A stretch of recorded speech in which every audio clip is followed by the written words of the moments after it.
ओम श्री साईराम. भागवत वाहिनी. अध्याय 6. विदुराचा सर्व संग परित्याग. राजमहालात गेल्यावर विदुरजीने समस्त बंधुबांधवांचं क्षेमकुशल विचारलं. त्यानंतर राजमाता कुंती तिथे आली आणि स्नेहभावाने विदुरजींकडे पाहून म्हणाली, अखेरीस आज तुमचं दर्शन झालं. असं म्हणता म्हणता तिचं मन गहिवरून गेल्यामुळे ती अधिक बोलू शकली नाही. थोड्या वेळाने स्वतःला सावरल्यानंतर कुंतीने म्हटलं, ज्या मुलांचे तुम्ही लाडाने आणि प्रेमाने पालनपोषण केलं त्यांना तुम्ही कसे विसरलात?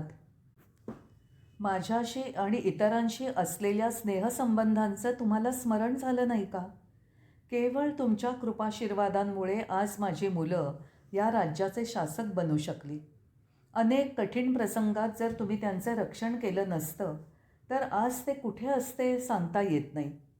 संकटांच्या मालिकेमध्ये आम्ही फसलो होतो आणि सर्वात दुःखाची बाब म्हणजे त्यावेळेला तुम्ही आमच्याबरोबर नव्हता. तुमच्या अनुपस्थितीमुळे आम्ही अत्यंत दुःखी होतो. तुमची पुन्हा भेट होईल अशी आशाही आम्हाला नव्हती. तुमची भेट न होण्याच्या निराशेने शुष्क झालेल्या आमच्या हृदयामध्ये आज आशेचे कोंब फुटले आहेत. आजचा दिवस आमच्यासाठी अत्यंत आनंदाचा आहे.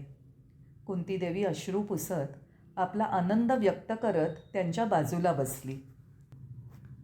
विदुरजींनी कुंतीदेवींचा हात हातात घेतला, परंतु भावविवश झाल्याने त्यांना आपले अश्रू रोखणे शक्य झालं नाही. कौरव पांडवांच्या अगोदरच्या संबंधांविषयी विचार करून विदुरजी म्हणाले, राजमाते, भाग्याचा लेखा कोण बदलू शकतो? होणारी गोष्ट होऊन राहते. मनुष्य चांगलं किंवा वाईट जे काही कर्म करतो त्यानुसार त्याला चांगला किंवा वाईट परिणाम प्राप्त होतो. मनुष्य कर्म आणि कर्मफलाशी सर्वथा बद्ध असतो. मग तो स्वतंत्र आहे असं कसं म्हणता येईल? मनुष्य कर्मविधानाच्या हातामध्ये कठपुतलीसारखा बांधलेला असतो. जसा त्याचा धागा ओढला जाईल तसा तो नाचू लागतो. आपल्या इच्छेने वा अनिच्छेने काहीही घडत नाही. सगळं काही त्याच्या इच्छेनुसार आणि त्याच्या कृपेने घडतं. विदुरजी हा आध्यात्मिक सिद्धांत सांगत असताना महाराज युधिष्ठिर, भीम, नकुल आणि सहदेव लक्षपूर्वक ऐकत होते. कुंतीने आपलं शीश वरती करत म्हटलं, तुमच्या कृपेने आमच्या पक्षाने युद्ध जिंकलं, परंतु द्रौपदी आणि सुभद्रेच्या पुत्रांना वाचवण्यात आम्ही असमर्थ ठरलो.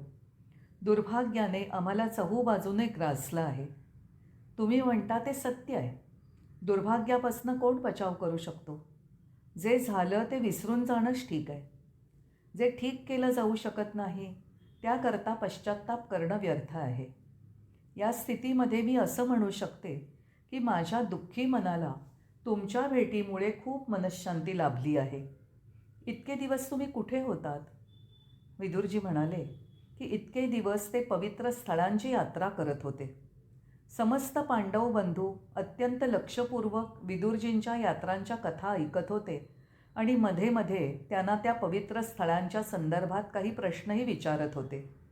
धर्मराज युधिष्ठिरांनी म्हटलं की त्या पवित्र दिनाची ते स्वतःही प्रतीक्षा करत आहेत, जेव्हा ते स्वतः त्या पवित्र स्थळांना भेट देतील. विदुरजी जेव्हा जेव्हा एखाद्या पवित्र स्थानाचं वर्णन करत होते तेव्हा धर्मराज युधिष्ठिर डोळे बंद करून त्या स्थळाची कल्पना करून प्रेम आणि भक्तीने हात जोडून भावविभोर होऊन जात होते. दरम्यान भीमाने विदुरजींना विचारलं, आपण द्वारकेला गेला होतात? तिथे आपण भगवान श्रीकृष्णांना अवश्य भेटला असाल. तिथली सगळी हकीकत आम्हाला सांगा. कुंतीनेही म्हटलं, हो हो, तिथली सगळी हकीकत आम्हाला सांगा. माझा पुत्रही तिथेच आहे. आपण त्याला अवश्य भेटला असाल. ते सगळेजण कसे आहेत? मला आशा आहे की वृद्ध नंद, यशोदा, वसुदेव, देवकी सर्वजण कुशलमंगल असतील. सर्वांनी मिळून विदुरजींवर प्रश्नांची सरबत्ती केली. विदुरजी या प्रश्नाचं उत्तर द्यायला उत्सुक नव्हते. या विषयावर त्यांना बोलण्याची इच्छा नाही असं त्यांच्या देहबोलीवरून दिसत होतं.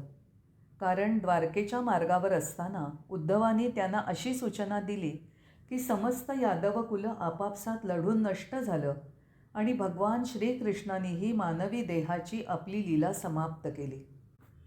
प्रदीर्घ कालावधीनंतर झालेल्या या भेटीच्या सुखद आनंदाच्या क्षणी ही बातमी सांगून ते त्यांना दुःखी करू इच्छित नव्हते. विदुरजींनी विचार केला की मी स्वतःच त्यांना हे सुख दिलं आहे, तर ही बातमी सांगून त्यांच्या हृदयात दुःख का निर्माण करू? लवकरच अर्जुन द्वारकेहून परत येणार आहे, त्यामुळे त्याच्याकडूनच त्यांना ही दुःखद बातमी समजेल असा विचार करून त्यांनी अगदी त्यांच्या तोंडावर आलेली गोष्ट रोखून धरली आणि म्हणाले, या भगव्या वस्त्रांमध्ये फकीराच्या वेशामध्ये आपल्या नातेवाईकांकडे जाणं मला उचित वाटलं नाही, म्हणून मी वसुदेव, देवकी आणि नंद यशोदा यांच्यापैकी कुणालाही भेटलो नाही. एवढं बोलून विदुरजी गप्प झाले. त्यानंतर त्यांनी द्वारका आणि अन्य यात्रांचं वर्णन बंद केलं. विदुरजी पुढे म्हणाले, मी ऐकलं की तुम्ही युद्धामध्ये विजय प्राप्त केला आहे आणि न्यायपूर्ण युद्धामध्ये जिंकलेलं हे राज्य चांगल्या प्रकारे चालवत आहात. मी तुम्हाला लहानाचं मोठं केलं आणि तुमच्याविषयी वाटणाऱ्या आकर्षणामुळे मी इथे ओढला गेलो. मला फक्त तुम्हाला भेटण्याची इच्छा होती. इतर सगळ्या सोयऱ्यांना भेटण्याची माझी इच्छा नाही. विदुरजींनी त्यांना वेदांतिक शिकवण दिली आणि जेव्हा वार्तालाप संपला तेव्हा धर्मराजाने विदुरजींना प्रार्थना केली की त्यांनी त्यांच्यासाठी विशेष व्यवस्था केलेल्या निवासस्थानी राहून विश्राम करावा. धर्मराज स्वतः त्यांना त्या विशेष निवासस्थानी घेऊन गेले. निवासस्थानी युधिष्ठिरांनी अनेक सेवकांना नियुक्त केलं होतं आणि सेवेची व्यवस्था अत्यंत संतोषजनक होती. त्या आरामदायी स्थानी राहण्याची विदुरजींची इच्छा नव्हती, पण युधिष्ठिराला दुःख होईल असा विचार करून ते तिथे राहिले. तिथल्या आरामदायी बिछाण्यावर विदुरजी आडवे पडून गतकालाचा विचार करू लागले. भूतकाळाच्या विचारानेच त्यांच्या तोंडून एक निश्वास बाहेर पडला.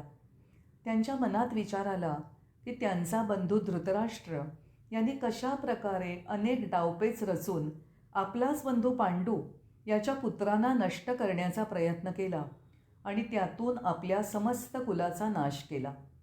आणि दुसऱ्या बाजूला ज्या प्रकारे युधिष्ठिर धृतराष्ट्र आणि गांधारीबरोबर व्यवहार करत होता, त्यांची सेवा करत होता, त्यांना सन्मान देत होता, त्यांच्या प्रत्येक सुखसुविधेकडे लक्ष देत होता. विदुरजींना धर्मराजाच्या व्यवहाराने अत्यंत संतोष वाटला. धर्मराज युधिष्ठिर स्वतःच त्या दोघांची सेवा करत होते. त्यांचं प्रत्येक कार्य स्वतःच्या देखरेखीखाली पूर्ण करत होते, जेणेकरून त्या दोघांच्या सेवेमध्ये कोणतीही उणीव राहू नये. धृतराष्ट्राच्या संपूर्ण व्यवहाराविषयी विदुरजींना अत्यंत शरम वाटली, कारण एवढं सगळं केल्यानंतरसुद्धा आज ते राजमहालातील सुखसुविधांमध्ये आपलं जीवन व्यतीत करत होते.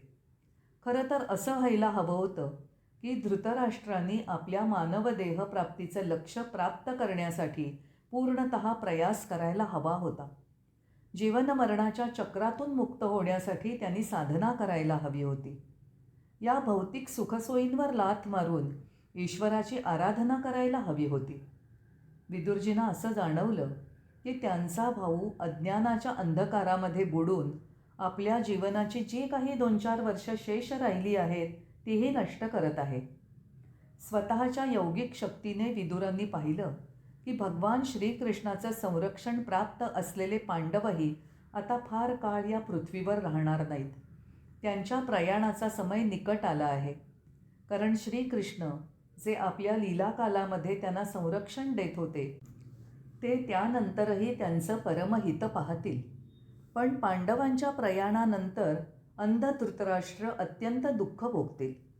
धृतराष्ट्रांना तिथून पवित्र स्थळांच्या यात्रा करण्यासाठी, साधना करण्यासाठी आणि जीवनलक्ष्याची प्राप्ती करण्यासाठी पाठवण्याचा विदुरजींनी निश्चय केला. विदुरजी ह्या कार्यामध्ये कोणत्याही प्रकारे विलंब करू इच्छित नव्हते आणि म्हणून रात्रीच्या अंधकारामध्ये कोणाच्याही नकळत ते आपल्या निवासस्थानातून निघून धृतराष्ट्राच्या निवासस्थानाकडे गेले. विदुरजींचा धृतराष्ट्राला उपदेश.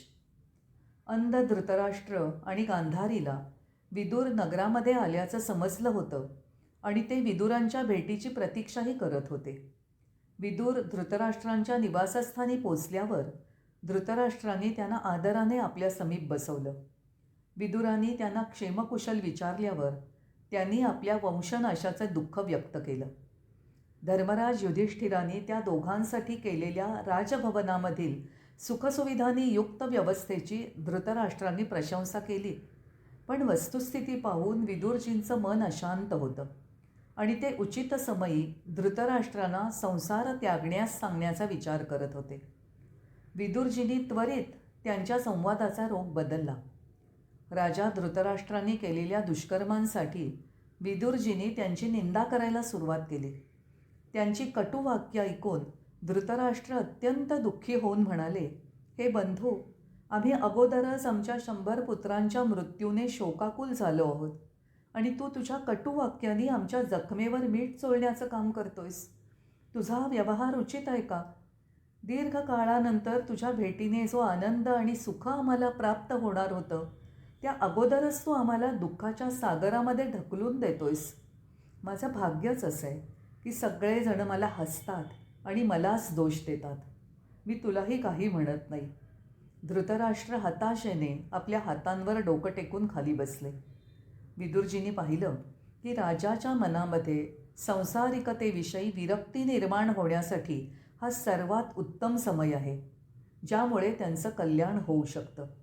त्यांचं लक्ष अजून दूर आहे हे त्यांना माहीत होतं, कारण त्यांची इच्छा होती की धृतराष्ट्र आणि गांधारी यांनी संसारातनं विरक्त होऊन पवित्र स्थळी भ्रमण करावं, संतजनांच्या दर्शनाचा लाभ घ्यावा, सत्संगाच्या माध्यमातनं त्या परमज्ञानाची प्राप्ती करून घ्यावी, जो जीवनमुक्तीचा एकमात्र उपाय आहे. त्या प्रखर ज्ञानाद्वारेच ईश्वराची प्राप्ती होऊ शकते. जरी धृतराष्ट्राच्या स्थितीवर विदुरजी स्वतः दुःखी होते, परंतु तरीही त्यांनी अशा प्रकारच्या कठोर वचनांचं उच्चारण केलं. हे मूर्ख राजन, आपल्याला शरम वाटत नाही का? आपण अजूनही या संसारात सुखाचा शोध घेताय. या मायेच्या चक्रामध्ये भ्रमित होऊन राहण्याने आपल्याला काय लाभ होणार आहे? मला असं वाटतं की आपण खूप काही पाहिलं आहे. समय हा एक भयंकर अजगरासारखा आहे. तो निश्चित केलेल्या क्षणांची प्रतीक्षा करत असतो आणि जसं आपल्या जीवनाचे क्षण पुरे होतील तसं तो तुम्हाला गिळून टाकेल. राजन, कोणतीही व्यक्ती यापासून आपला बचाव करू शकत नाही, मग ती कितीही महान असो. जीवनाची बहुमूल्य वर्ष आपण नष्ट करत आहात. त्याचा सदुपयोग करा. प्रयत्न करण्यासाठी अजूनही उशीर झालेला नाही. हा गृहरूपी पिंजरा सोडून द्या. सांसारिक सुखांपासून तुमच्या मनाला बाजूला करा. त्या आनंदाची कल्पना करा जो तुमची प्रतीक्षा करतोय. त्या आनंदधामाचा विचार करा जे या जीवनयात्रेनंतर आपल्यासाठी खुलं होऊ शकेल. आप्तस्वकीय आणि बंधुबांधवांच्या मोहाचा त्याग करा आणि आपलं रक्षण करा. मृत्यूसमयी इहलोकातून प्रयाण करते समयी आपल्या मनामध्ये प्रभूचं ध्यान असावं, त्यासाठी त्याचा अभ्यास करा. राजमहालामध्ये विशाल राजधानीत आप्तस्वकीयांच्या मोहजालात फसून दुर्भाग्यपूर्ण मृत्यूला प्राप्त होण्यापेक्षा निर्जन वनामध्ये, जिथे आपलं कोणीही नाही, अशा ठिकाणी प्रभूचं स्मरण करत देह त्यागणं श्रेष्ठ आहे. जा, या राजभवनरूपी पिंजऱ्यातनं त्वरित निघून जा आणि तपस्या करून परलोक प्राप्त करा. जय साईराम.